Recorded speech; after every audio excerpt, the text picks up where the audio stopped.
இந்த ஆனந்த வாழ்வுக்கு இடையூறு. ஏன் கேட்டா இந்த ரெண்டுக்கு ரெண்டு பாட்டு இருக்கிறார்.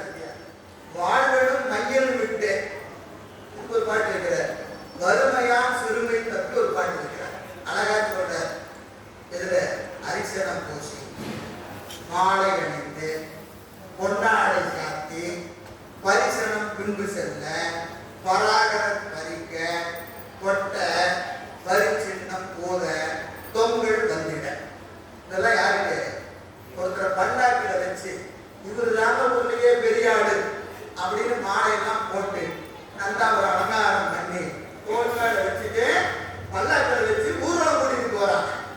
இந்த அடையாளத்தை அப்படியே சொல்ற அரிசனம் பூசி மேக்கப் அரிசனம் பூசி மாலை அணிந்து பொன்னாடை சாத்தி பரிசனம் பின்பு செல்லும். பல்லாக்கு முன்னாடி ஏகப்பட்ட கூட்டம், ஏகப்பட்ட கூட்டம். முன்னாடி யாரு? பராகரர் பறிக்க. ஐயா வாழ்க, அவர் வாழ்க, இவர் வாழ்க அப்படின்னு ஒரு கூட்டம் முன்னாடி வாழ்த்துக்கிட்டே போகுது. பராகரர் பறிக்க கொட்டை. சும்மா போமா முன்னாடி எல்லாம் மேலெல்லாம் கொட்டிட்டு ஒருத்தர் போறான். பராகரர் பறிக்க கொட்டை வரி சின்னம் போத தொங்கல் வந்துட. அலங்காரம், இது எல்லாம் அலங்காரம். தொங்கல் வந்துட பெரியவர் மேல வந்து உட்காந்துக்கிறார். எது மேல? பல்லாக்கு மேல. அது யாரு தெரியுமா? பிணத்தோடு ஒருத்தர்.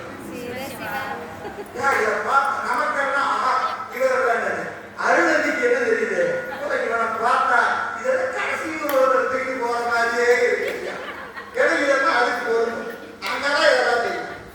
பிணத்தோடு ஒப்பர்.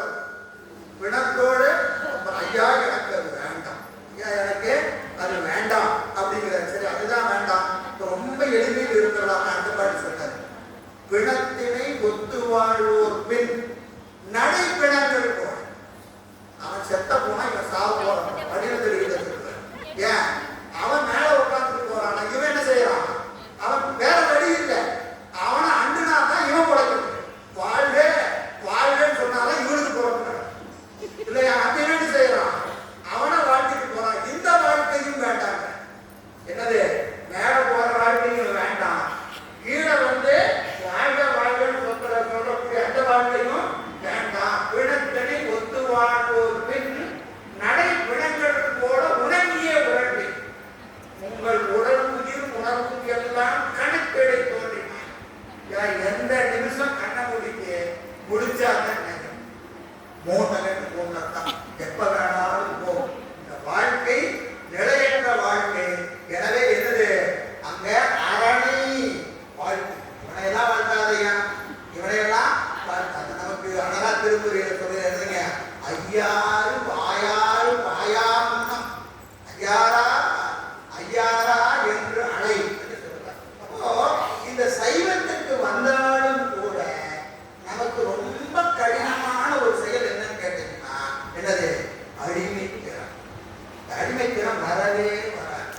இன்னும் ஒரு பெரிய சிக்கல் இருக்கு. என்னன்னு கேட்டீங்கன்னா இந்த சாத்திரமெல்லாம் நம்ம படிக்கிறோம். எது படிக்கிறோம்? ஆணவமெல்லாம் அடக்கிறதுக்கு படிக்கிறோம். நீங்க சிவபெருமான அடையறதுக்கு படிக்கிறீங்களா இல்லையா தெரியாது. சைவ சித்தாந்தம் படிச்சா என்ன நடக்கணும்? ஆணவமனம் அடங்கணும். அதுதான் பர்பஸ். சிவபெருமான அடையிறது அடுத்த பர்பஸ். ஃபர்ஸ்ட் பர்பஸ் என்னது? ஆணவமனம் அடங்கணும். ஆனா என்ன தெரியுமா சிக்கல்? அழிக்கிறவங்ககிட்ட தான் அதிகமா இருக்கு. சைவ